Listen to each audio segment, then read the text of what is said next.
There's a new Otherworld isekai anime that I want to put on your radar that you can watch for free. This is Baan, The Boundary of Adulthood, a brand new anime short film by longtime anime YouTuber Gigguk, Geeks Plus, and Studio Daisy. It's described as a story of two people in search of a new life who leave their birthplaces, traveling to a whole different world to try and find a place where they truly belong. So why am I reviewing Gigguk, aka Garnt's debut anime? Well, first, Garnt has been a Digimon truther, reminding the internet on more than one occasion that Digimon Adventure was one of the earliest and greatest isekai, and second, I'm fascinated and thrilled by his decision to take a break from reviewing anime to creating his own. I admire YouTube creators taking wild swings, critics becoming creators. Last year, I released a novel inspired by the monster tamer stories we grew up with after years of reviewing them on YouTube. When I published it, I was eager to hear reviews, good and bad, to learn how people responded to it. Now, I don't know Garnt, but I'd love to provide him and you an honest review. Baan feels like the story this man was born to tell. From watching his channel and listening to Trash Taste, I understand that he's a British expat who now lives abroad. I also know he's spoken on his parents' journey from coming to Thailand to England, and while Baan is by no means autobiographical, I could see much of Garnt's story in between the lines of this short film. This is a story about movement, change, curiosity, understanding yourself and understanding others through stepping away from them. In Baan's world scenario, an Earth exists, and so does a magical world called Euthania. A warp gate connects them, and two-way travel is both possible and known by the general public. It isn't a select chosen few who can enter the other world, it's a pretty standard process all things considered. This plants Baan firmly in isekai categorization, but also magical realism. That's not to say the visuals aren't surreal and dreamlike. Garnt and Studio Daisy designed a world inspired by Southeast Asian mythology that should feel familiar to isekai enjoyers, but that has its own unique traits inspired by his culture. I'm especially fond of the train station warp gate visuals. The role that a train station plays in the journey between worlds, it reminds me of Mirai no Mirai and Digimon Frontier. We watch as the Euthanian Rin bids a sweet farewell to a father figure as well as this guardian deity, while Daichi, the human, leaves Japan on less than ideal terms, with his mother pleading with him not to go. One seems eager while the other seems lost.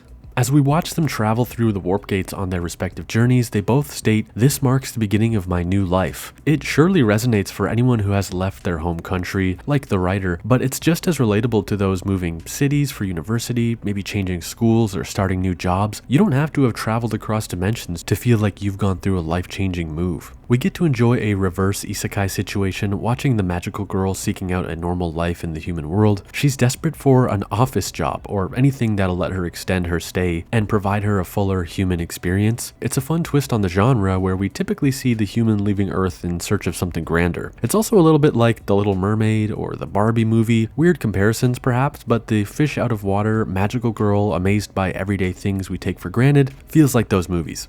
When she does find work, she gets in trouble for a magic outburst and puts a handmade no magic sign up in her cubicle. It's cute but also sad, like a person who works in customer support feeling that they need to hide their accent with customers or playing down a personality trait to fit in with colleagues. Shortly after, we see Rin cooking at home with magic. This felt to me like an obvious metaphor for cooking dishes from your culture at home, maybe using your mom or dad's recipes. Work is this no magic zone, but at home you're free to be yourself. We follow Daichi's journey too, which is largely him camping and cooking, kind of building a name for himself in this new world, building a life for himself. There is some stunning music from composer Kevin Penkin, who is perhaps best known for Made in Abyss or Apothecary Diaries, though I loved his work on the game Florence. Penkin's work shines best in this montage around the 7-minute mark, showing Daichi and Rin getting used to their new lives. Baan contains a very solid twist that I'm not going to spoil here, of course. I'm impressed that they managed to pull off an impactful twist with this limited runtime. And it isn't just a twist for the sake of having one, I think it's essential to the theme of the story. It lands with the impact of something like Your Name without straight up lifting it.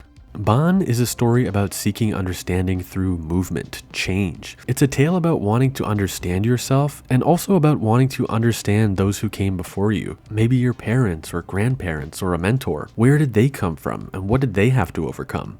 It's about finding courage in the courage that a past generation had. It's a mature story, not in that it's bloody or edgy, but in its quietness, in its curiosity. Baan is, I think, inspiration to those looking to take a leap of faith, but also encouragement for you to think about the people who raised you.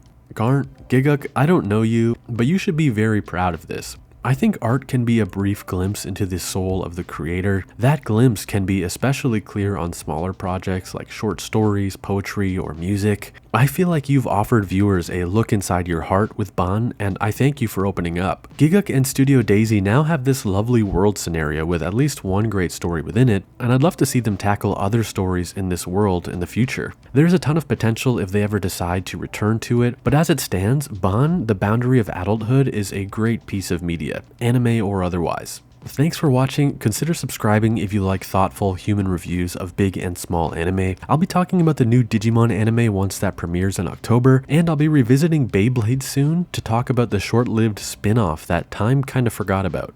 Take care, check out my free Substack if you're interested in newslettery blog things from me, and I'll see you in the next video.